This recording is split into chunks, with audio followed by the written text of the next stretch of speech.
नमस्कार दोस्तों, स्वागत है आप सभी का मेरे इस YouTube चैनल पर। मैं विनीत आज फिर से आपके सामने एक और नई वीडियो लेकर आया हूं।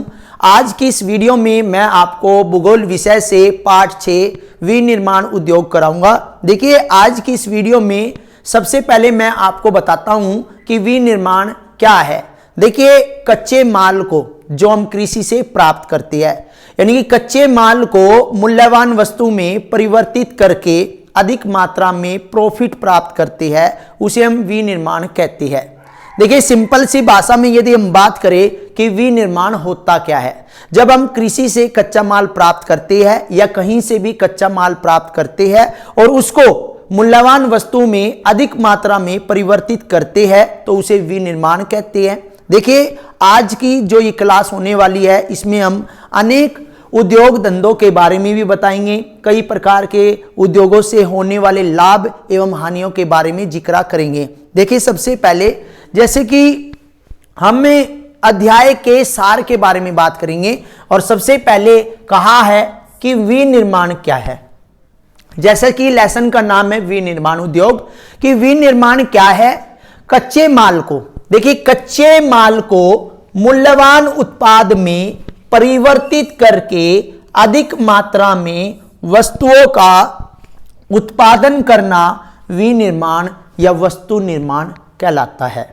देखिए, वस्तु निर्माण यानी कि जब हम कृषि से कच्चा माल प्राप्त करते हैं, कृषि जो होता है वो प्राथमिक क्षेत्र के अंतर्गत आता है, विनिर्माण जो है वो द्वितीयक क्षेत्र के अंदर आता है, और जो हम वस्तुओं को बना करके जब बाजार के अंदर भेजते हैं तो वो तृतीयक क्षेत्र यानी कि सेवा क्षेत्र के अंतर्गत आता है। यानी कि वे क्रियाकलाप जो कृषि से संबंधित है वे हमारे प्रथम क्रियाकलाप यानी कि प्रथम क्षेत्र के अंतर्गत आते हैं। तो यहाँ पे इन्होंने बताया कि विनिर्माण यानी कि कच्चे माल को मूल्यवान वस्तु में परिवर्तित करके। अब ये कह रहा है कि राष्ट्रीय अर्थव्यवस्था में उद्योगों का योगदान, उद्योगों का कितना योगदान हो सकता है पिछले 2 दशकों से। यदि हम पिछले 2 दशकों से घरेलू उत्पाद में विनिर्माण उद्योग का योगदान 27% में से 17% ही है, क्योंकि 10% खनिज खनन, गैस तथा विद्युत ऊर्जा का योगदान है। यदि हम बात करें देश की अर्थव्यवस्था की, यानी कि देश की सकल घरेलू उत्पाद की बात करें तो तीनों क्षेत्रों से प्राप्त आय को हम सकल घरेलू उत्पाद यानी कि जीडीपी कहते हैं।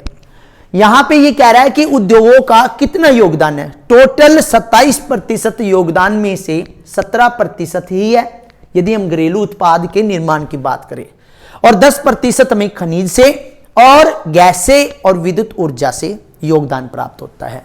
देखिए, उद्योगों को यानी कि औद्योगिक अवस्थिति, उद्योगों को प्रभावित करने के लिए जो कारक होते हैं वे हमें डिस्कस करने हैं। एक मानवीय कारक होती है और एक आपके प्राकृतिक कारक होती है, वे अलग अलग हम बाद में डिस्कस करेंगे। यहां पे कह रहा है औद्योगिक अवस्थिति, उद्योगों की स्थापना कच्चे माल की उपलब्धता, श्रमिक और पूंजी, शक्ति के साधन, बाजार आदि पर निर्भर करता है। इसमें आपके मानवीय कारक भी आगे और आपके भौतिक कारक भी इसके ही अंतर्गत आगे। अब उद्योगों का वर्गीकरण की बात करें तो कृषि आधारित उद्योग, खनिज आधारित उद्योग, आधारभूत उद्योग, उपभोक्ता उद्योग, पूंजी निवेश के आधार पर उद्योग, स्वामित्व के आधार पर उद्योग। यानी कि जैसे कृषि आधारित उद्योग की बात करें तो सूती वस्त्र उद्योग जो है अपने कच्चे माल के लिए कृषि पर निर्भर करता है। ऊनी वस्त्र उद्योग जो है अपने ऊनी वस्त्र के लिए पशुओं पर निर्भर करता है। चीनी और वनस्पति तेल उद्योग ये भी हमारे कृषि पर ही आधारित है। देखिए, यदि हम और भी जैसे खनिज आधारित उद्योग की बात करें तो खनिज आधारित उद्योग जो है खनिजों पर निर्भर करते हैं। अब हम बात करते हैं खनिज आधारित उद्योग की। जैसे लोहा इस्पात उद्योग है, जैसे कि लोहा इस्पात उद्योग है वो हमारा क्या है, लोहे पर आधारित है।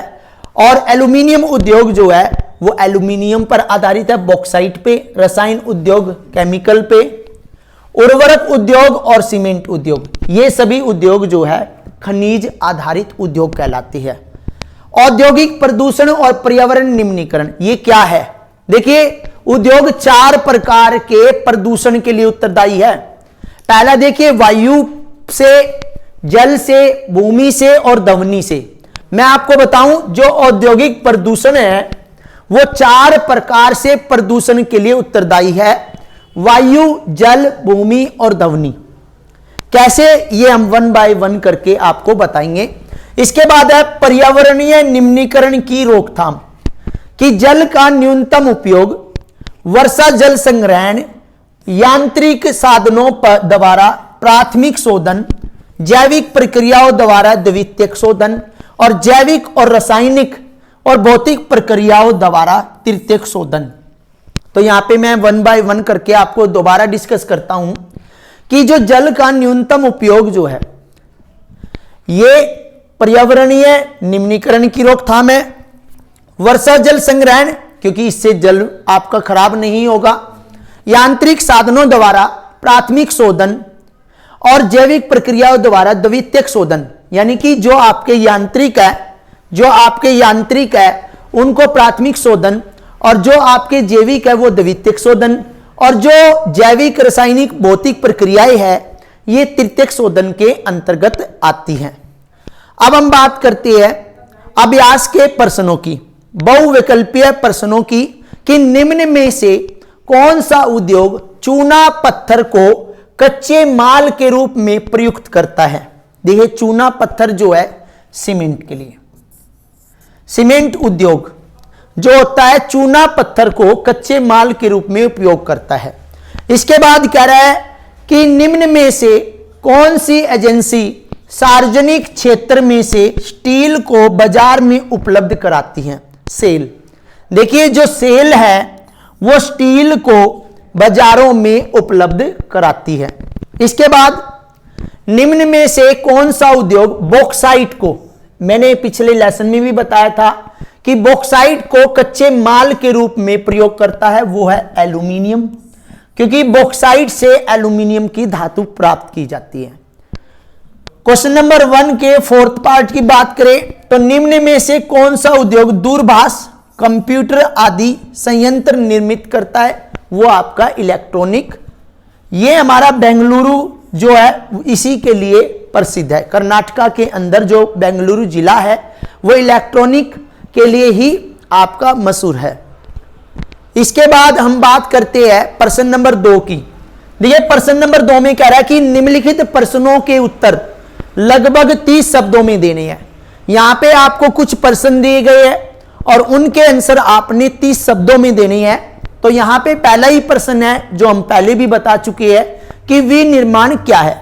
देखिए, कच्चे माल को मूल्यवान उत्पाद में परिवर्तित करके अधिक मात्रा में वस्तुओं के उत्पादन को विनिर्माण या वस्तु निर्माण कहा जाता है। जैसे गन्ने से चीनी बनाना, इसमें क्या है, कच्चे माल से हमें एक मूल्यवान वस्तु प्राप्त हुई है।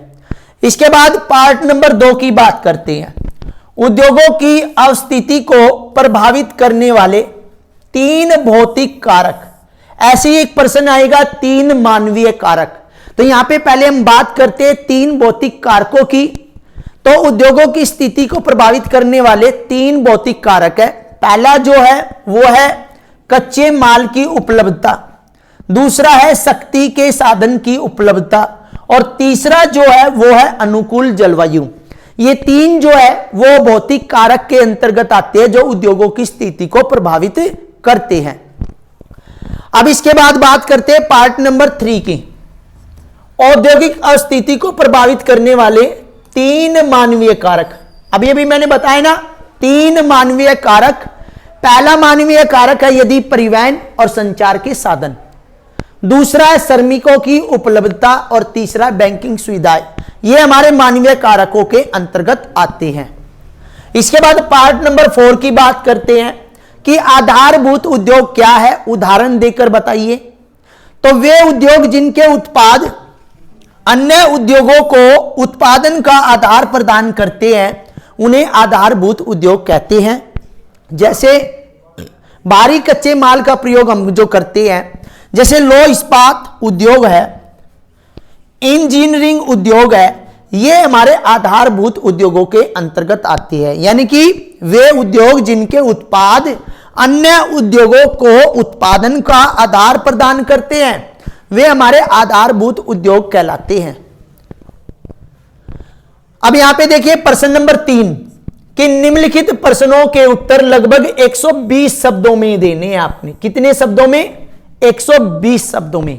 पहला थोड़ा सा मुश्किल है, समन्वित इस्पात उद्योग मिनी इस्पात उद्योगों से कैसे भिन्न है? समन्वित होते हैं बड़े उद्योग और मिनी होते हैं आपके छोटे। इन उद्योगों की क्या क्या समस्याएं हैं और किन सुधारों के अंतर्गत इनकी उत्पादन क्षमता बढ़ी है? एक यहां पे 3 प्रश्न आए हैं, 1 बाय 1 करके आपको समझाऊंगा। पहले करते समन्वित या समन्वित। यहां पे क्या है? समन्वित इस्पात उद्योग, यह एक बड़ा संयंत्र होता है और मिनी की बात करें तो छोटा संयंत्र होता है। इसमें कच्चे माल को एक स्थान पर इकट्ठा करके लेकर इस्पात बनाने, उसे ढालने और उसको आकार देने तक की सभी क्रियाएं की जाती है। इसमें एक लेवल से हमें फाइनल लेवल तक जाना होता है कि कच्चा माल जो है एक स्थान पे एकत्रित करने से लेकर वहां पे इस्पात बनाने तक का, जो ढालने का, जो आकार देने का आपकी क्रियाएं होती हैं, वे सभी समन्वित इस्पात उद्योग यानी कि बड़े क्षेत्र वाले जो उद्योग होते हैं उसमें होता है। मिनी इस्पात उद्योग में इसमें विद्युत भट्टी, रद्दी इस्पात तथा स्पंज आयरन का प्रयोग होता है। यह हल्के स्टील या निर्धारित अनुपात के मृदु मतलब सॉफ्ट या मिश्रित इस्पात का उत्पादन करते हैं। कहने का मतलब यह है, इसमें जो आपका बचा हुआ जो माल होता है वो एक विद्युत भट्टी के अंदर डाला जाता है। हल्के स्टील के बर्तन वगैरह या हल्के स्टील इसमें बनाए जाते हैं और सॉफ्ट या मिश्रित इस्पात का इसमें उत्पादन किया जाता है। अब इसके बाद आता है इनकी समस्याएं। समस्याएं क्या? ऊर्जा की आपूर्ति कम है। दूसरा, कोकिंग कोयला सीमित मात्रा में उपलब्ध है। इसमें लागत अधिक आती है। इसमें उद्योग में श्रमिकों की क्षमता कम है और अविकसित अवसंरचनाएं। कहने का मतलब यह बहुत सारी समस्याएं उद्योगों के सामने, जैसे वहां की जो अनडेवलप्ड यानी कि अनविकसित अवसंरचना है, श्रमिकों की क्षमता की कमी है, लागत अधिक आती है और कोयला सीमित मात्रा में उपलब्ध हो पाता है। तो ये सभी चीजें जो है एक उद्योग को अच्छी तरह से प्रभावित करती है। इनमें सुधारों की यदि हम बात करें तो उदारीकरण की प्रक्रिया जो है वो उद्योगों में सुधारीकरण के लिए है। इस्पात उद्योग में प्रत्यक्ष विदेशी निवेश और निजी क्षेत्र के उद्यमों के प्रयास, ये सभी चीजें जो है आपको इन सुधारों की तरफ लेकर जाती है। ठीक है। इसके बाद प्रश्न नंबर 2 की, उद्योग पर्यावरण को कैसे प्रदूषित करते हैं?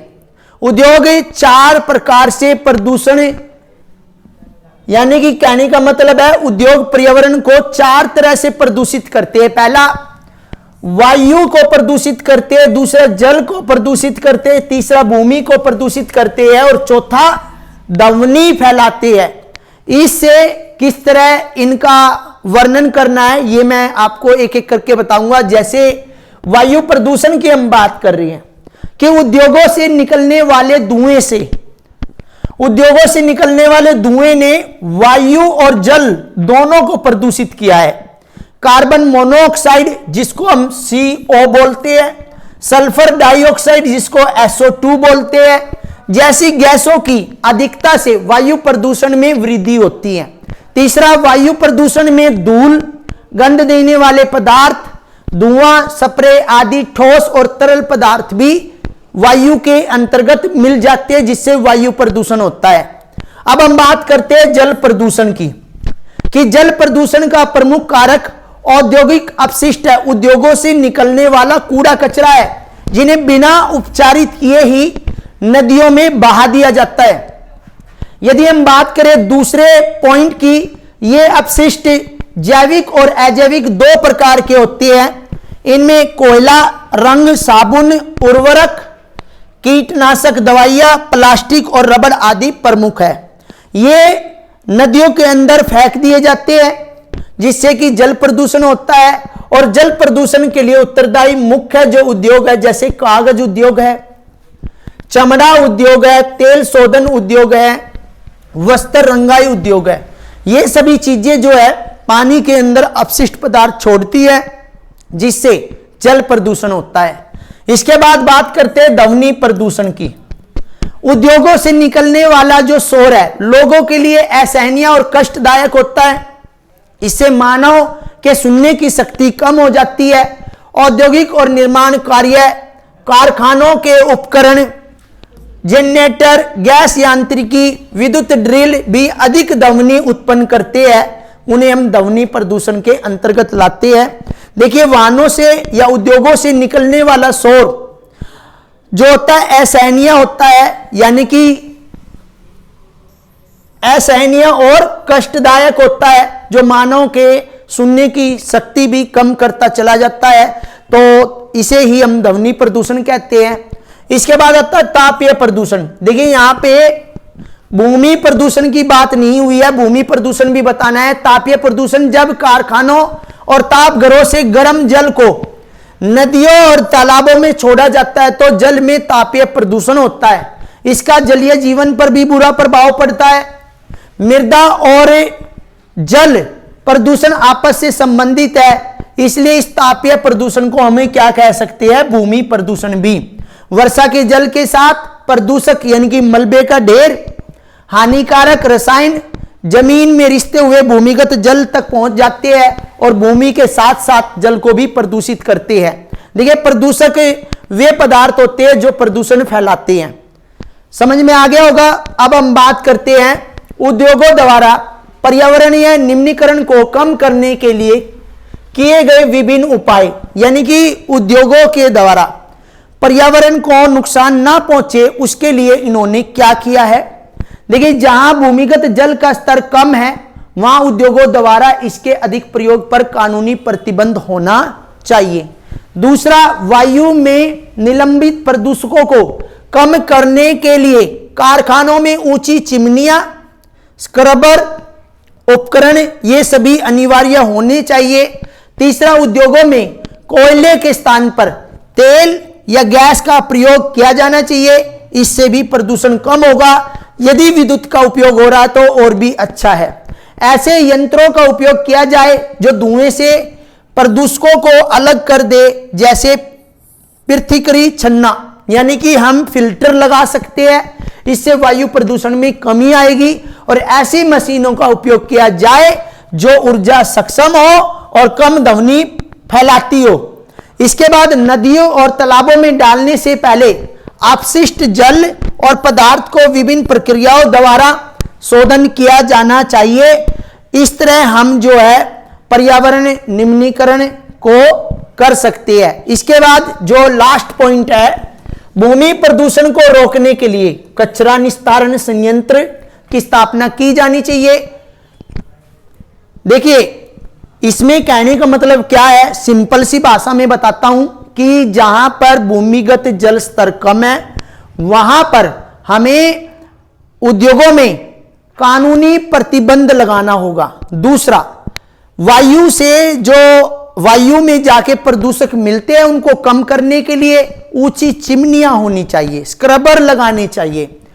उद्योगों में कोयले की जगह पर तेल या गैस का उपयोग होना चाहिए और ऐसे यंत्रों का उपयोग किया जाना चाहिए जो धुएं से प्रदूषकों को अलग कर सके। और ऐसी मशीनों का उपयोग किया जाना चाहिए जो ऊर्जा लेने में सक्षम हो और कम से कम ध्वनि प्रदूषित या कम से कम ध्वनि उत्पन्न करते हो। और नदी और तालाबों में डालने से पहले जो अपशिष्ट पदार्थ है उसका विभिन्न प्रक्रियाओं द्वारा शोधन होना चाहिए। इसके बाद ये हमारे कुछ वस्तुनिष्ठ प्रश्न है और ये हमारे कुछ ही है, इनके 1 मार्क्स के हैं, इनको देखते हैं। जैसे प्रश्न number 1, oil India limited OIL किस प्रकार का उद्योग है? संयुक्त उद्योग है, इसमें कई तरह के कार्य होते हैं इसलिए। प्रश्न नंबर 2, राष्ट्रीय पटसन नीति ये कब अपनाई गई? 2005 में। एफडीआई से क्या अभिप्राय है? एफडीआई का मतलब है प्रत्यक्ष विदेशी निवेश, ठीक है, फॉरेनर या फॉरेन डायरेक्ट इन्वेस्टमेंट, ठीक है। प्रश्न नंबर 4 में देखिए, वर्ष 2010 और 11 तक भारत में कितने स्थानों पर सॉफ्टवेयर टेक्नोलॉजी पार्क की स्थापना की जा चुकी है? अभी तक 46 है, 46 हमें सॉफ्टवेयर टेक्नोलॉजी पार्क स्थापित कर चुके हैं। भारत की इलेक्ट्रॉनिक राजधानी किस शहर को कहा जाता है? मैंने बताया था, बेंगलुरु को कहा जाता है। प्रश्न नंबर 6, भिलाई इस्पात संयंत्र किस राज्य में है? छत्तीसगढ़ के अंदर है। प्रश्न नंबर 7, लौह इस्पात उद्योग एक उद्योग है, उपभोक्ता उद्योग है या आधारभूत? तो आधारभूत उद्योग है, जो कि उत्पाद के लिए दूसरे उद्योगों पर निर्भर करता है। प्रश्न नंबर 8, कौन सा उद्योग कच्चे माल से उच्चतम अतिरिक्त मूल्य उत्पाद तक की श्रृंखला में परिपूर्ण और आत्मनिर्भर है? वो है वस्त्र उद्योग। देखिए, आज की इस क्लास के अंदर वस्तुनिष्ठ प्रश्नों के साथ साथ हमने अभ्यास के प्रश्न कराए। जो भी स्टूडेंट हमारे चैनल पर नए हैं वो हमारे चैनल को सब्सक्राइब कर ले। वीडियो अच्छी लगे तो लाइक करे, ज़्यादा से ज़्यादा शेयर करे, और यदि किसी बच्चे को कोई प्रॉब्लम है तो वो अपना क्वेश्चन कमेंट सेक्शन में लिख कर भेजे। धन्यवाद।